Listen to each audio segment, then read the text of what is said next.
In the course of its rebellion, humanity becomes so sinful that God prepares to execute the death sentence on the entire race. In grace, God directs Noah, a just man who walks with God, to build a great ship in order to escape the coming judgment. Noah obeys God, and while the flood waters purge the earth, the ark preserves human and animal life for a fresh start. After a safe landing on Mount Ararat, God gives new directions and makes new commitment to Noah and his descendants. I will remember my covenant. In chapter 9, verse 15.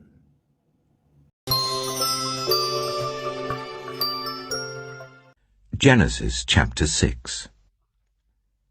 When human beings began to increase in number on the earth, and daughters were born to them, the sons of God saw that the daughters of humans were beautiful, and they married any of them they chose. Then the Lord said, My spirit will not contend with humans forever, for they are mortal. Their days will be 120 years. The Nephilim were on the earth in those days, and also afterward, when the sons of God went to the daughters of humans and had children by them. They were the heroes of old, men of renown. The Lord saw how great the wickedness of the human race had become on the earth, and that every inclination of the thoughts of the human heart was only evil all the time. The Lord regretted that he had made human beings on the earth, and his heart was deeply troubled. So the Lord said, I will wipe from the face of the earth the human race I have created, and with them the animals, the birds, and the creatures that move along the ground, for I regret that I have made them.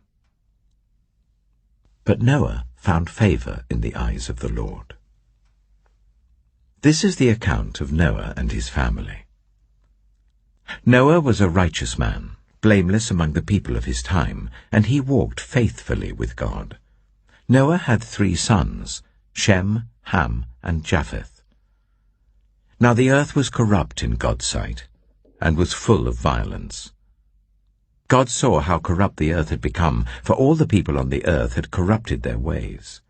So God said to Noah, I am going to put an end to all people, for the earth is filled with violence because of them.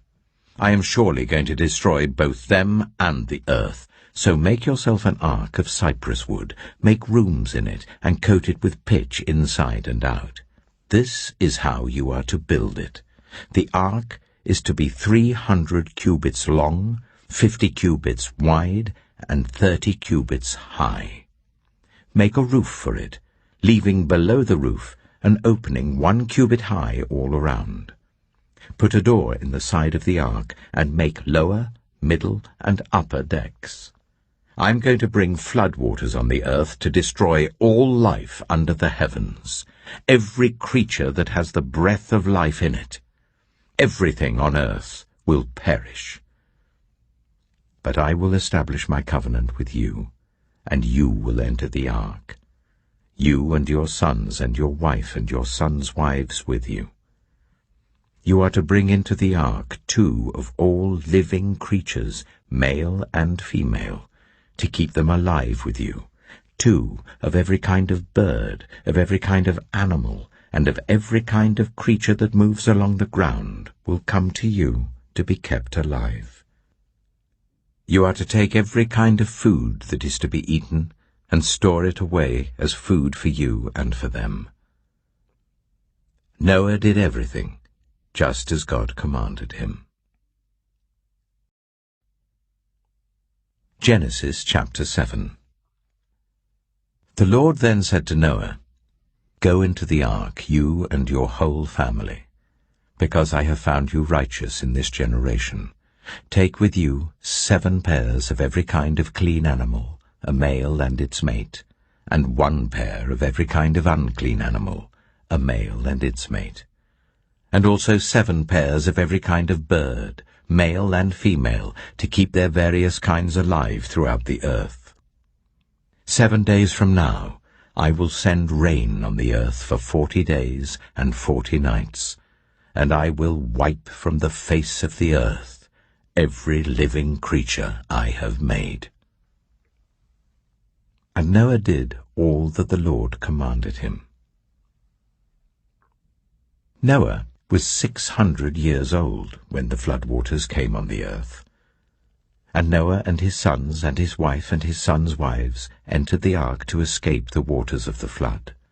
Pairs of clean and unclean animals, of birds and of all the creatures that move along the ground, male and female, came to Noah and entered the ark, as God had commanded Noah.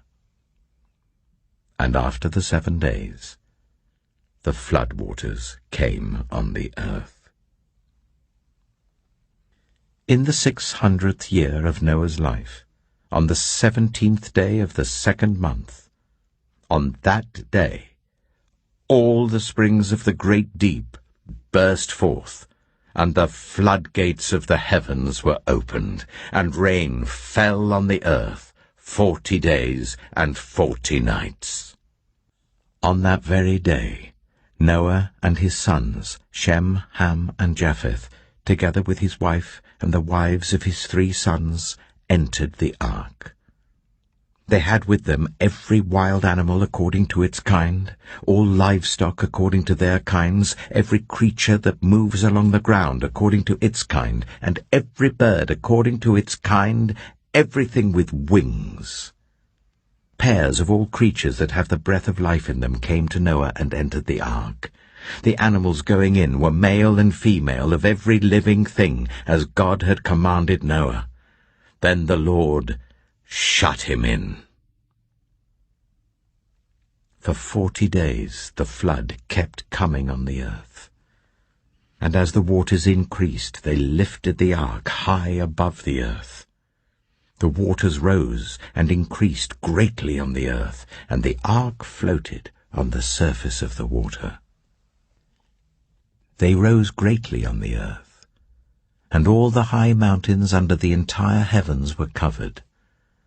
The waters rose and covered the mountains to a depth of more than 15 cubits. Every living thing that moved on land perished. Birds, livestock, wild animals, all the creatures that swarm over the earth, and all mankind. Everything on dry land that had the breath of life in its nostrils died. Every living thing on the face of the earth was wiped out. People and animals and the creatures that move along the ground and the birds were wiped from the earth. Only Noah was left, and those with him in the ark. The waters flooded the earth for 150 days. Genesis chapter 8. But God remembered Noah and all the wild animals and the livestock that were with him in the ark. And he sent a wind over the earth, and the waters receded. Now the springs of the deep and the floodgates of the heavens had been closed, and the rain had stopped falling from the sky. The water receded steadily from the earth. At the end of the 150 days the water had gone down. And on the 17th day of the 7th month the ark came to rest on the mountains of Ararat. The waters continued to recede until the 10th month, and on the 1st day of the 10th month the tops of the mountains became visible. After 40 days Noah opened a window he had made in the ark and sent out a raven, and it kept flying back and forth until the water had dried up from the earth. Then he sent out a dove to see if the water had receded from the surface of the ground. But the dove could find nowhere to perch because there was water over all the surface of the earth. So it returned to Noah in the ark. He reached out his hand and took the dove and brought it back to himself in the ark. He waited 7 more days and again sent out the dove from the ark. When the dove returned to him in the evening, there in its beak was a freshly plucked olive leaf. Then Noah knew that the water had receded from the earth. He waited 7 more days and sent the dove out again, but this time it did not return to him. By the 1st day of the 1st month of Noah's 601st year, the water had dried up from the earth. Noah then removed the covering from the ark and saw that the surface of the ground was dry. By the 27th day of the 2nd month, the earth was completely dry. Then God said to Noah, "Come out of the ark, you and your wife and your sons and their wives.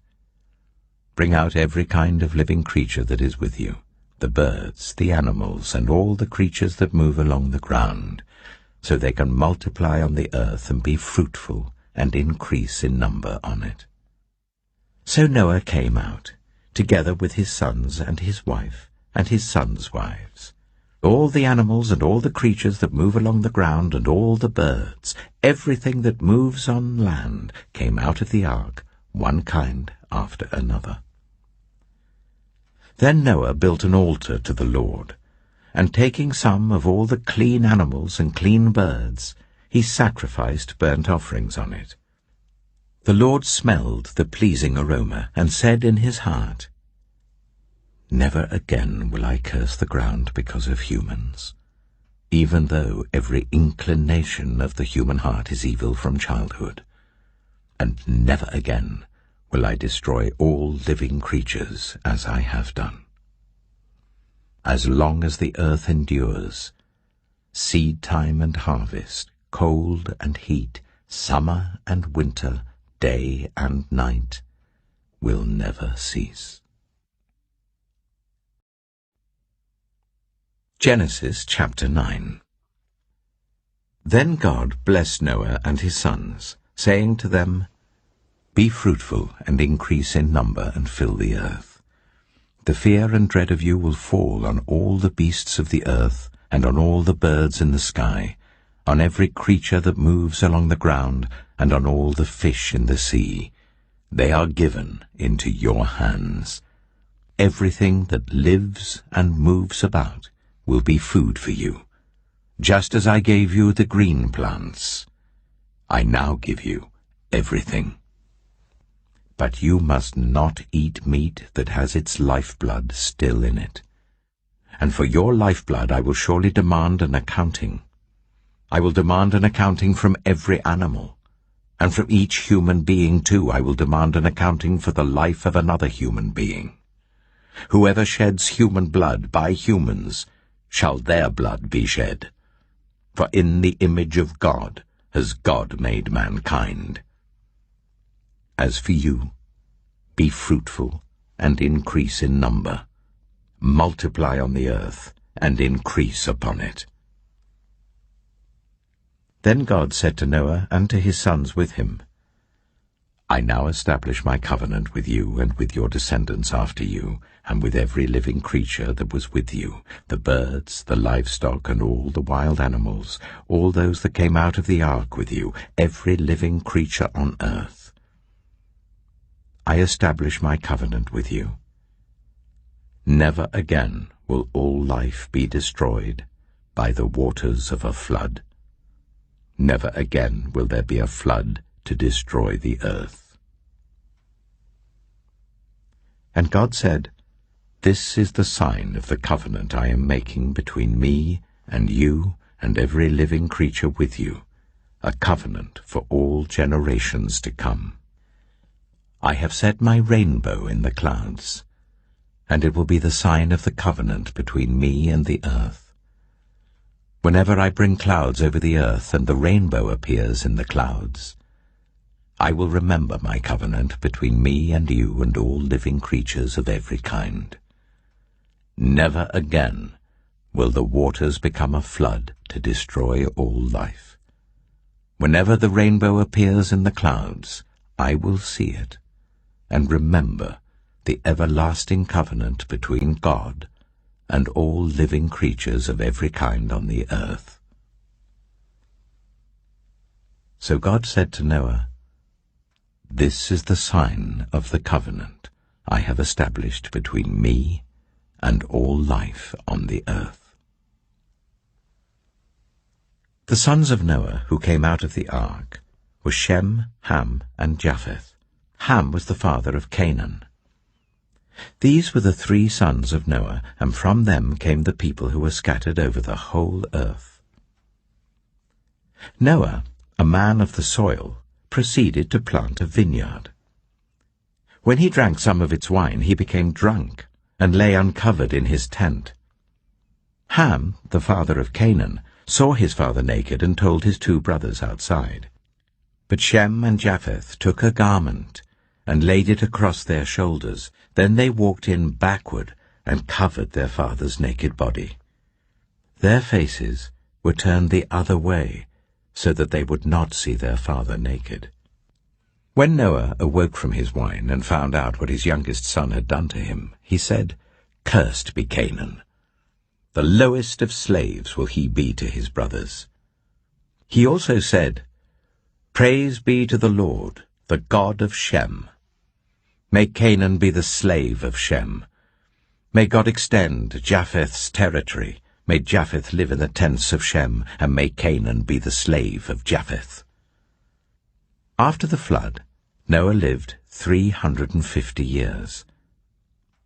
Noah lived a total of 950 years, and then he died.